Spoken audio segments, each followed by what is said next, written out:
The unforgiving Montana sun beat down on the dusty main street of Widow's Creek, a small settlement that had sprung up along the newly constructed Northern Pacific Railroad.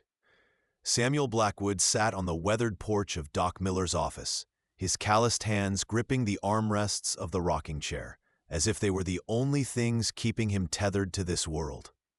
At 53, the former Union cavalry officer had seen more than his share of suffering, but nothing had prepared him for watching his daughter-in-law waste away from consumption.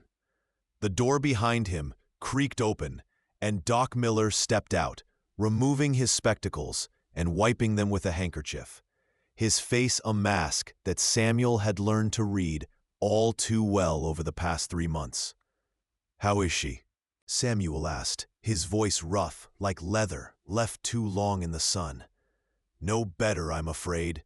The medicine from St. Louis isn't doing what I'd hoped." Doc Miller replaced his spectacles and looked down at Samuel. "She's asking for you."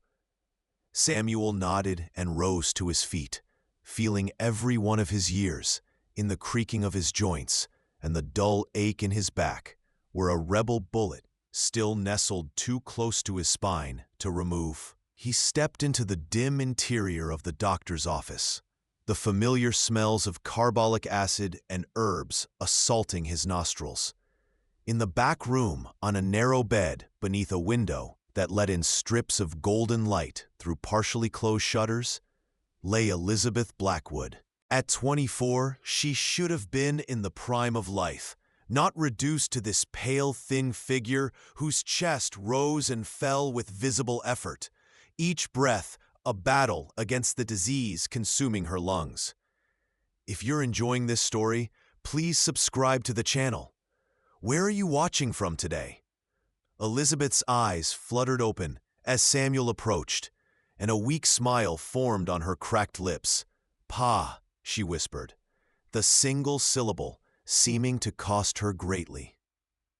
Samuel had never been comfortable with displays of emotion, not even after losing his wife to childbirth and raising their son William alone. But now he took Elizabeth's fragile hand in his own and gently squeezed it, willing some of his strength to flow into her.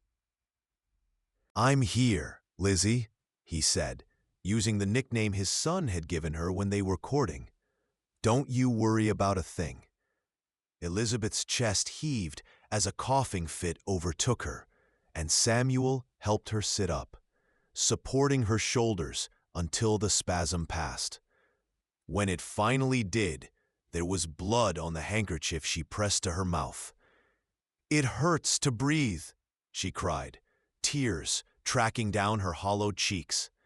Every time, like fire, something broke inside Samuel as he watched her suffering. He thought of William, who would never return from his hunting trip in the mountains 3 winters ago, caught in an avalanche while trying to provide for his young wife. Now Samuel was about to lose Elizabeth too, the last connection to his son, the daughter he'd never had but had grown to love as his own. He made a decision then, as surely as he'd ever made one in his life. "I'll carry your pain as my own," he swore, his voice low and fervent. "I promise you, Lizzie, I won't let you face this alone, whatever it takes." As the words left his lips, Samuel didn't fully understand what he was promising, but he felt the weight of it settle on his shoulders like a familiar burden. He had failed to protect William, but he wouldn't fail Elizabeth, not while there was breath in his body and strength in his arms. Doc Miller caught Samuel by the sleeve as he left Elizabeth's room. "She's getting worse, Sam. I've tried everything I know, but this illness—" He shook his head, the gesture conveying what words couldn't. "How long?" Samuel asked, his jaw tight. "A month, maybe less." The doctor's eyes, faded blue behind his spectacles, held genuine sorrow. "I'm sorry." Samuel nodded curtly and stepped back onto the porch, his mind racing. He had heard rumors of a specialist in Denver, a doctor who had studied in Europe and was said to have new treatments for consumption. Denver was nearly 600 miles away, a journey that would be arduous for a healthy person, let alone someone in Elizabeth's condition. But what choice did he have? That evening, as Samuel sat at his kitchen table in the small house he and William had built on the outskirts of town, he spread out a map and began to plan. The railroad would take them part of the way, but there were stretches where they would need to travel by stagecoach or private wagon. It would cost money, most of what he had saved from his years of breaking horses and working as the town's unofficial lawman, before they'd appointed young Jenkins as sheriff. A knock at the door interrupted his calculations. It was Jenkins himself, his badge gleaming on his chest despite the dust on his clothes. "Evening, Sam. Thought you might want to know there's a man in town asking questions about you. Stranger, well-dressed, says he's from the railroad company." Samuel frowned. "What kind of questions?" "About that business last year, with the land disputes. Seems they're still sore about you helping the Wilsons and the other small farmers keep their properties." Jenkins shifted uncomfortably. "Just thought you should know. He's staying at the hotel." After Jenkins left, Samuel's thoughts returned to Elizabeth and the journey ahead. The railroad man would have to wait. Samuel had more pressing concerns. He spent the next day preparing, selling his prized Winchester rifle to Mr. Chen at the general store for a better price than he'd expected, and speaking with Hiram Jones about borrowing his enclosed wagon, a most comfortable one in town, with a good suspension system that might ease the jarring for Elizabeth on the rougher sections of the journey. 3 days later, as dawn broke over the eastern plains, Samuel helped Elizabeth into the wagon, which he had outfitted with a mattress, blankets, and pillows to make her as comfortable as possible. Doc Miller had provided laudanum for the pain and detailed instructions for its use, along with a letter to his colleague in Denver explaining Elizabeth's condition. "You're sure about this, Pa?" Elizabeth asked, her voice barely audible over the creak of the wagon as Samuel climbed onto the driver's seat. "It's so far." "I made you a promise," Samuel replied, taking up the reins, "and a Blackwood keeps his word." As they pulled away from Widow's Creek, Samuel caught sight of a well-dressed man watching from the hotel porch. The railroad man, no doubt. There was something in his posture that set Samuel's instincts on edge, but he pushed the thought aside. The man, and whatever trouble he might represent, could wait. Elizabeth couldn't. The first leg of their journey took them southeast, following the Yellowstone River toward the railroad junction at Billings. Samuel drove from sunrise to sunset, stopping frequently to check on Elizabeth and ensure she was taking small sips of water and broth. At night, he made camp beside the wagon, sleeping on the ground but always within earshot in case she called out. On the third day, as they approached Billings, Elizabeth's condition worsened. Her fever spiked, and her breathing became more labored. Samuel pushed on, desperate to reach the town where a doctor might help stabilize her, before they boarded the train that would carry them south toward Denver. The sight of the settlement on the horizon, with its cluster of buildings surrounding the railroad station, filled him with relief. Dr. Harrison in Billings was younger than Doc Miller, but his eyes showed the same mix of compassion and realism as he examined Elizabeth. "She's very weak, Mr. Blackwood. This journey could kill her before the disease does." "Staying in Widow's Creek will kill her for certain," Samuel countered. "In Denver, there's a chance." The doctor sighed. "I'll do what I can to help her through the night. The train leaves at noon tomorrow. If she's strong enough, you can continue. If not..." He let the sentence hang unfinished. Samuel spent the night in a chair beside Elizabeth's bed, at the doctor's house, dozing fitfully. In his dreams, he saw William as a boy, learning to ride his first pony, and then as a young man, proudly introducing Elizabeth as his bride. The dreams shifted to the day the hunting party had returned without his son, their faces grim as they told Samuel about the avalanche. He woke with a start, momentarily disoriented, to find Elizabeth watching him. "You were calling out for William," she said softly. Samuel straightened in his chair. "Just an old man's dreams. How are you feeling?" "Better, I think.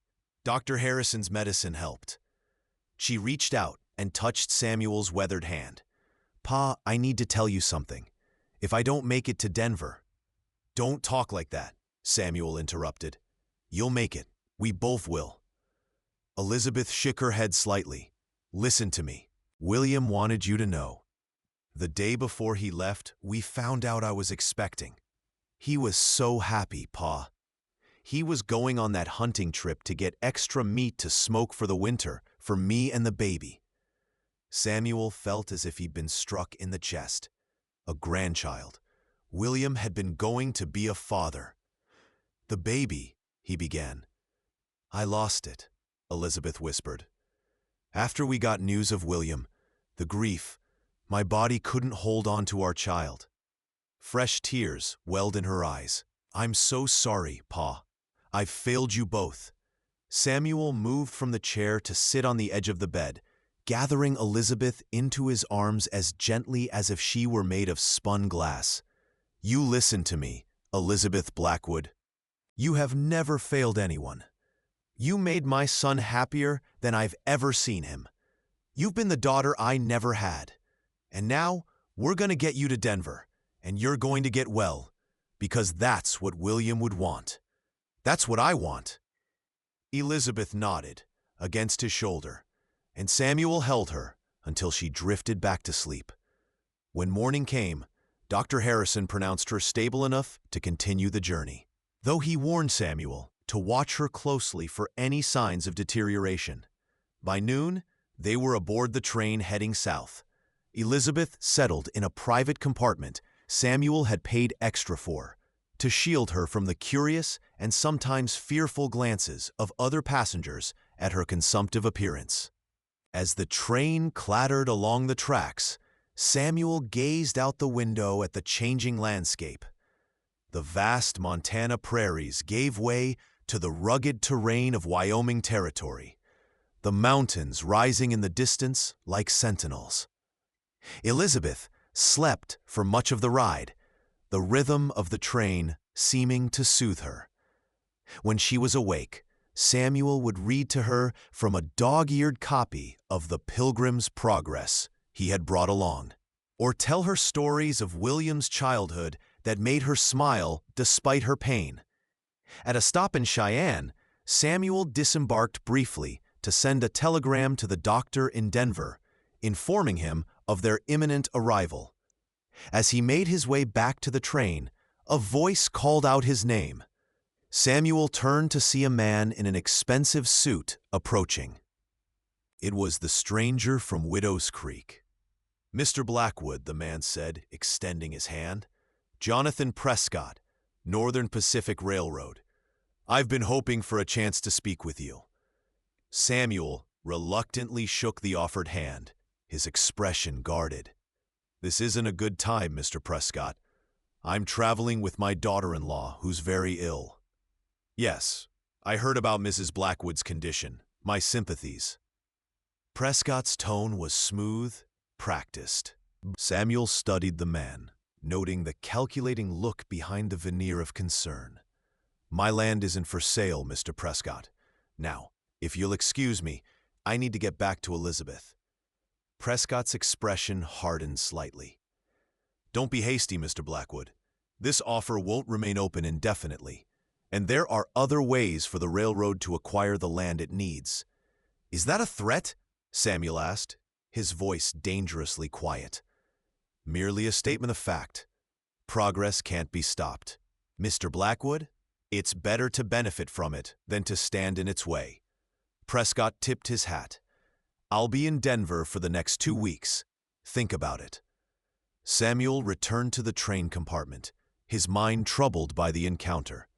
Elizabeth was awake, her breath coming in short, painful gasps. "Who is that man?" she asked as Samuel took his seat beside her. "No one important," Samuel replied, helping her take a sip of water. "Just railroad business."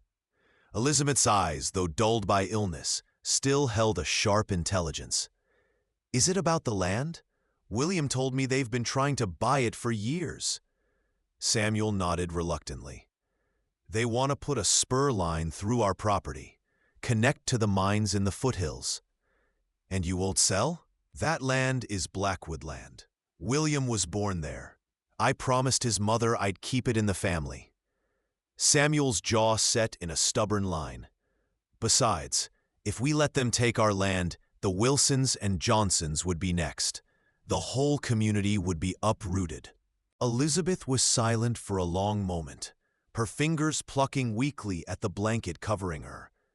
What if selling could save us both?" Samuel frowned. "What do you mean?" "The best doctors, the newest treatments. They all cost money, Pa. More than we have." Elizabeth's voice was faint, but determined. "If selling the land could pay for that—" "We'll manage," Samuel assured her. "I've set aside enough to get us to Denver and pay for the specialist. After that, I'll find work. I still know how to break horses." Elizabeth smiled wanly. "You're too old to be getting thrown by wild mustangs." "Not as old as all that," Samuel protested with a gruff chuckle. The train journey continued, the miles passing beneath the iron wheels, bringing them ever closer to Denver, and the hope it represented. But as they crossed into Colorado territory, Elizabeth's condition deteriorated rapidly. Her fever returned with a vengeance, and her coughing fits became more frequent and violent. By the time the train pulled into Denver Station, she was barely conscious, her breathing shallow and labored. Samuel carried her from the train to a waiting carriage, her body feeling impossibly light in his arms. The specialist, Dr. Edmund Walker, had arranged for them to be brought directly to his private sanatorium on the outskirts of the city. As the carriage rattled through Denver streets, Samuel held Elizabeth close, willing his strength into her failing body, repeating his promise like a mantra. "I'll carry your pain as my own. I'll carry your pain as my own."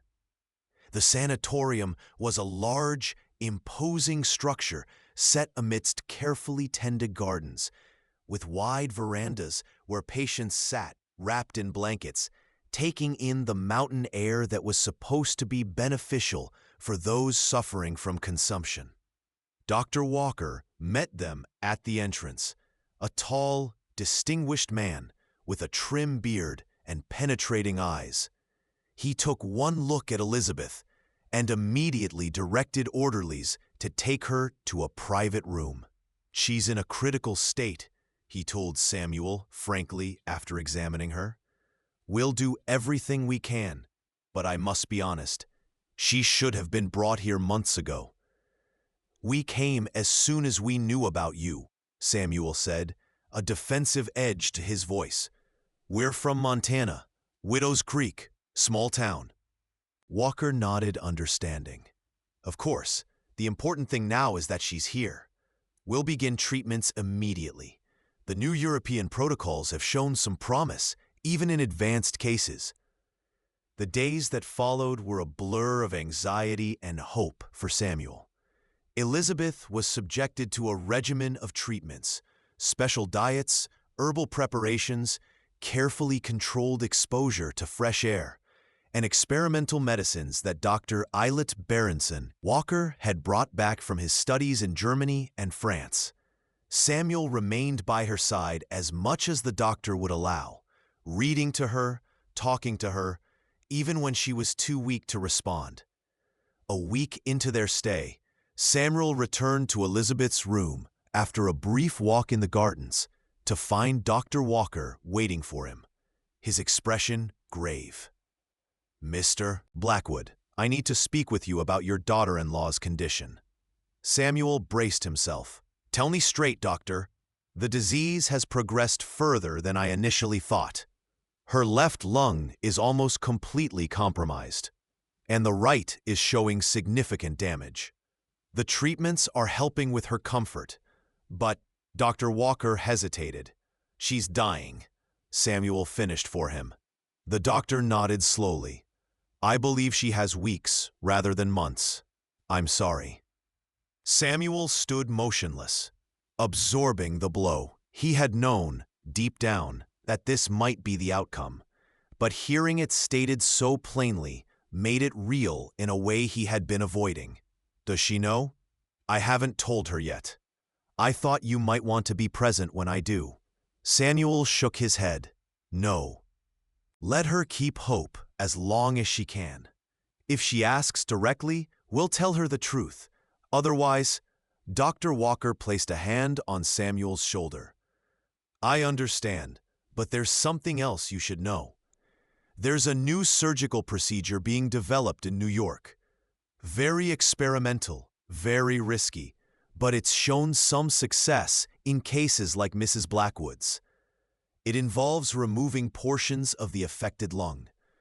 Would it save her? Possibly, but the journey to New York would be grueling, and the surgery itself carries significant risks. And the cost?" Dr. Walker named a sum that made Samuel's heart sink. It was more than double what he had managed to scrape together for their journey to Denver. That night, as Samuel sat beside Elizabeth's sleeping form, he wrestled with his options. The land in Widow's Creek was the only asset of value he possessed. Prescott had said he would be in Denver for 2 weeks. There was still time to contact him, to negotiate a sale. But selling meant betraying not just his own principles, but the trust of his neighbors who had stood with him against the railroad's expansion. It meant giving up the home where William had grown up, where Samuel had planned to live out his days. As if sensing his turmoil, Elizabeth stirred and opened her eyes. "Pa, what's wrong?" Samuel forced a smile. "Nothing, Lizzie. Just an old man thinking too much. How are you feeling?" "Better, I think." Her voice was weak but clear. "Dr. Walker's medicines help with the pain." Samuel took her hand, noting how the bones seemed to press against the translucent skin. "That's good. You rest now." Elizabeth's eyes, bright with fever, held his. "I heard Dr. Walker talking to the nurse. About New York. About surgery." Samuel's breath caught. "You weren't supposed to hear that." "But I did." Elizabeth's fingers tightened slightly around his. "Would it work? Would it give me more time?" "Dr. Walker thinks it might," Samuel admitted. "But it's dangerous, Lizzie, and expensive." Elizabeth was silent for a moment, her gaze drifting to the window where the last light of day was fading from the sky. "I'm not afraid of dying, Pa. I've been preparing myself for it since the coughing started. But," her voice broke, "I'm afraid of leaving you alone. After William, after everything." Samuel felt tears burning behind his eyes, an unfamiliar sensation he hadn't experienced since the day they'd told him about William's death. "Don't you worry about me. I've lived a long life." "Not long enough," Elizabeth whispered. "You deserve more years, Pa. Good ones."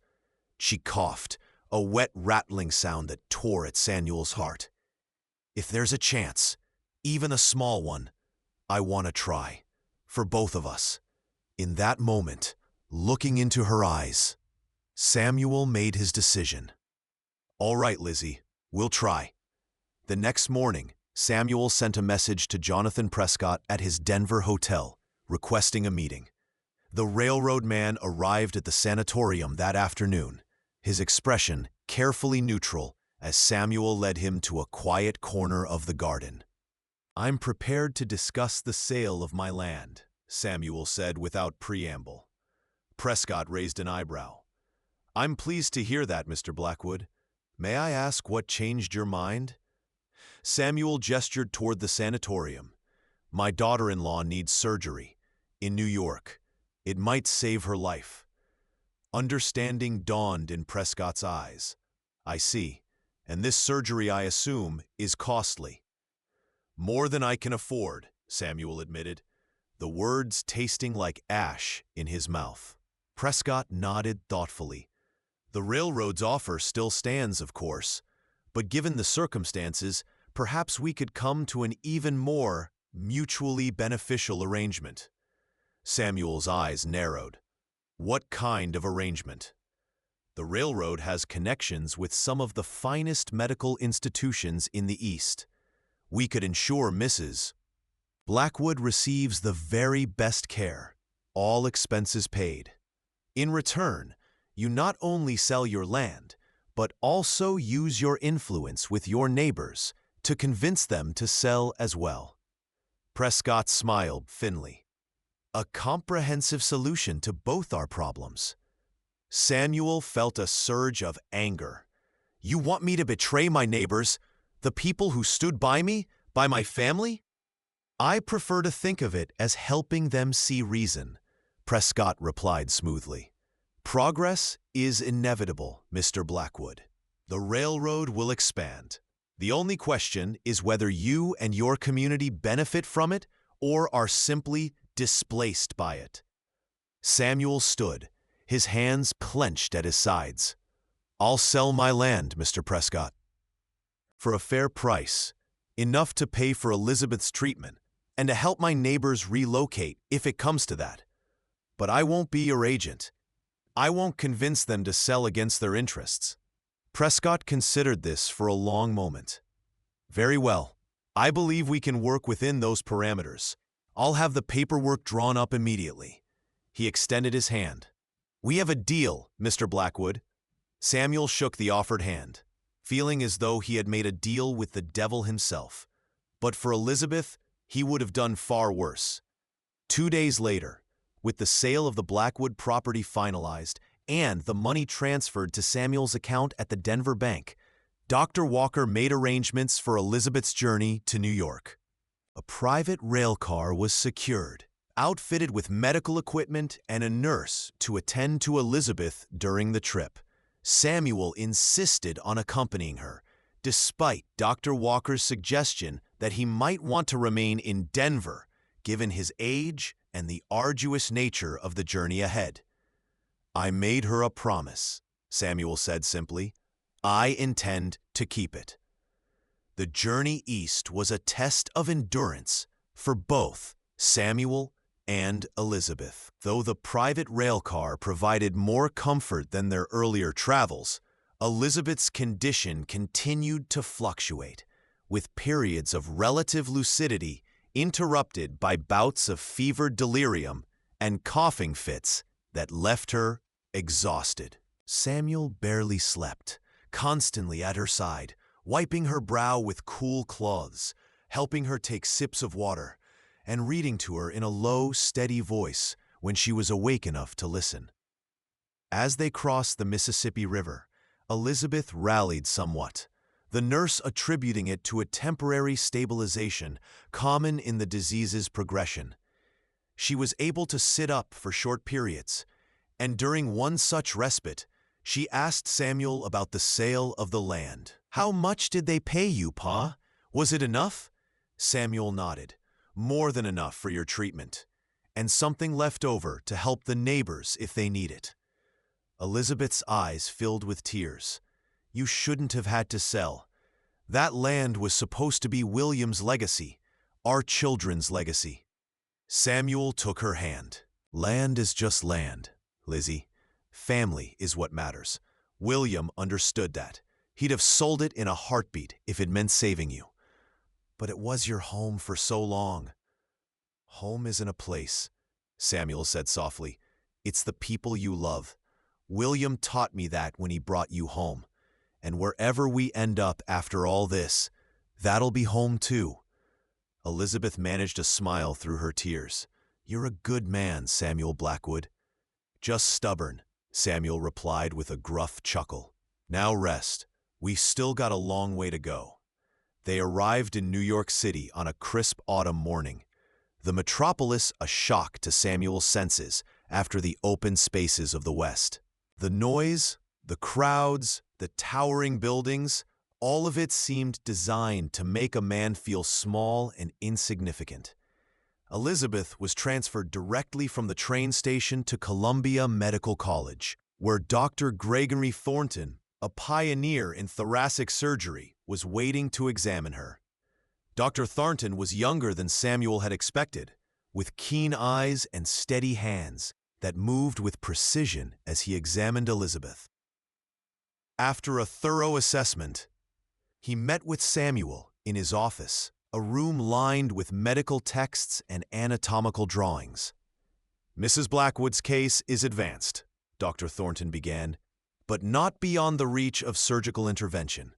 The procedure I'm proposing would remove the most damaged portions of her lungs, giving the healthier tissue a chance to function more effectively." "And her chances?" Samuel asked, bracing himself for the answer. "Of surviving the surgery? About 60%. Of making a full recovery? Perhaps 30%. Dr. Thornton's gaze was direct. "But without the surgery, her prognosis is very poor. Weeks at most." Samuel nodded slowly. "When can you operate?" "I'd like to build up her strength for a few days first, improve her nutrition, stabilize her breathing as much as possible. Then, perhaps by the end of the week." The days of preparation passed in a blur of anxiety for Samuel. He took a room at a modest hotel near the medical college, spending most of his waking hours at Elizabeth's bedside. The nurses taught him exercises to help strengthen her breathing, and he diligently worked with her on them, celebrating even the smallest improvements.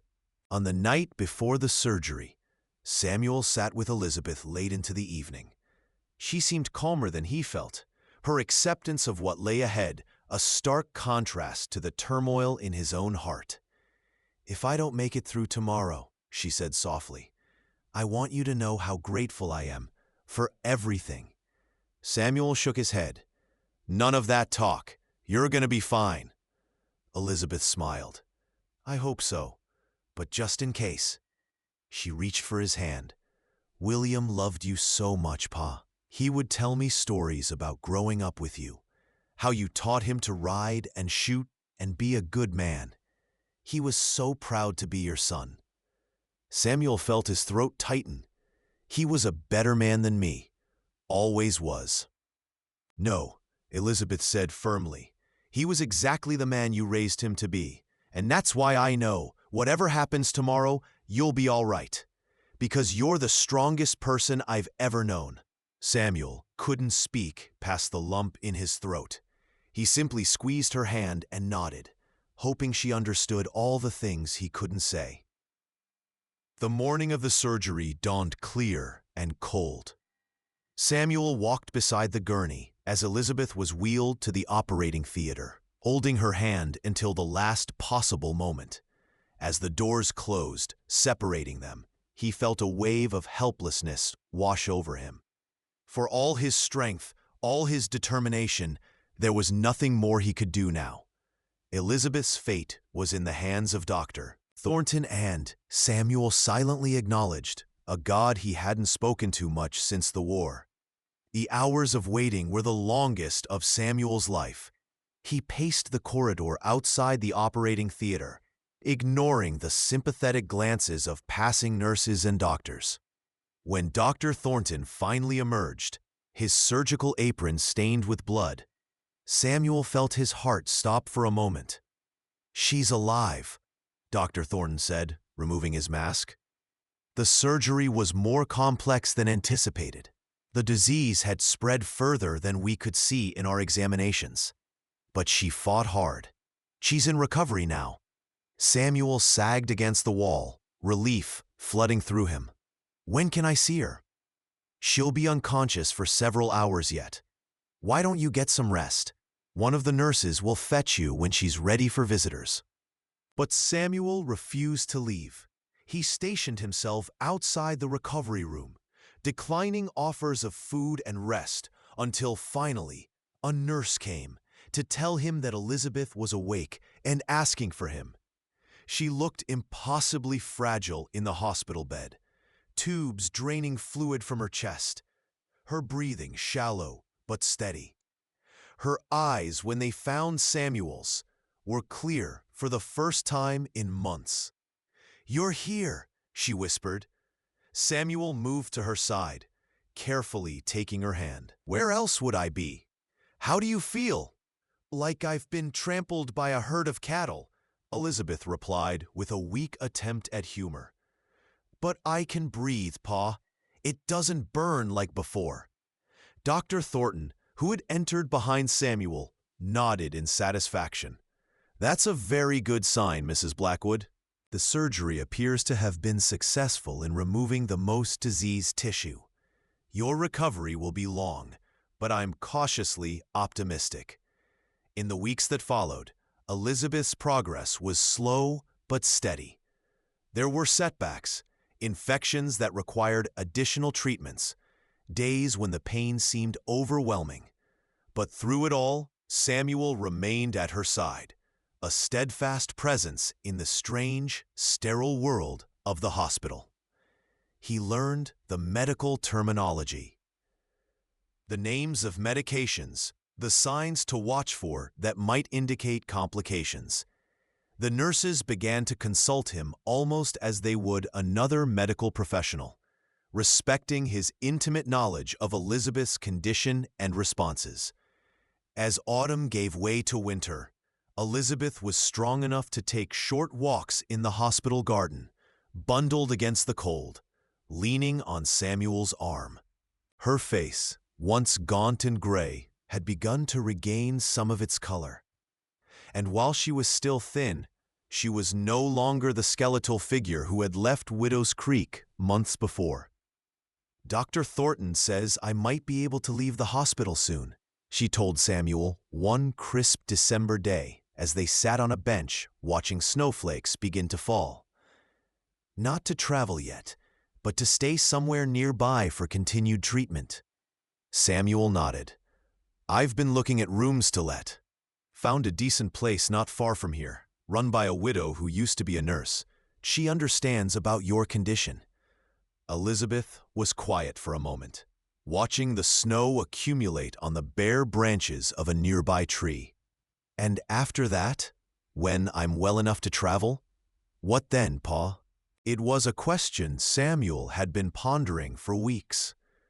"That depends on what you want, Lizzie. We could go back to Montana, find a new place, or we could go somewhere else entirely. California, maybe. They say the climate there is good for the lungs. What about the neighbors, the Wilsons, the Johnsons?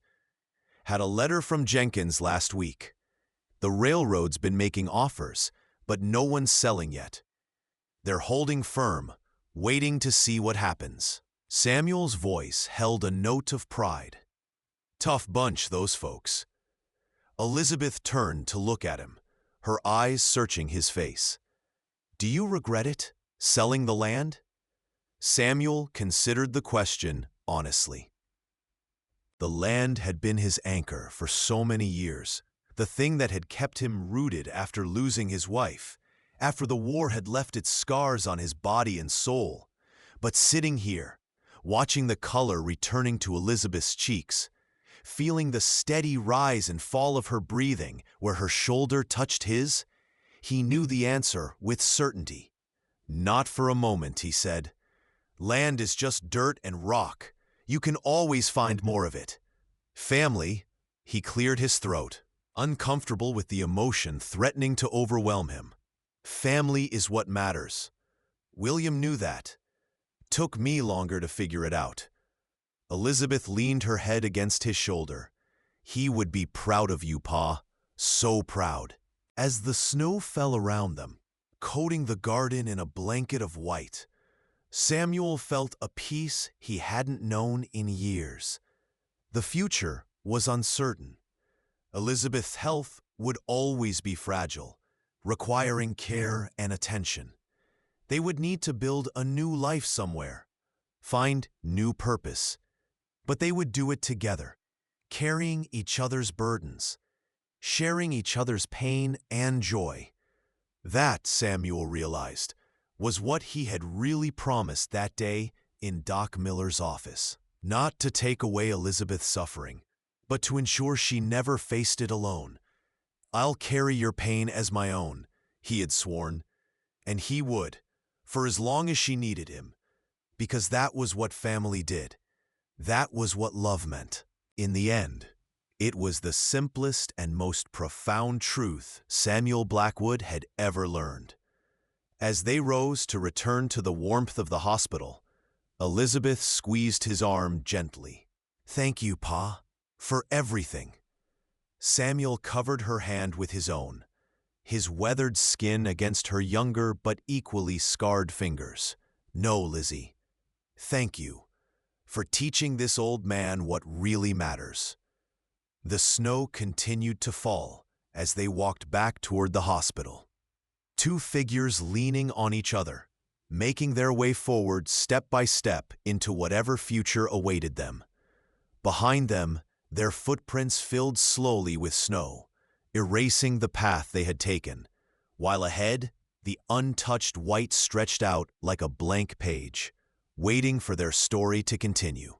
If you like this story, please like this video, subscribe to the channel, and share your impressions of this story in the comments.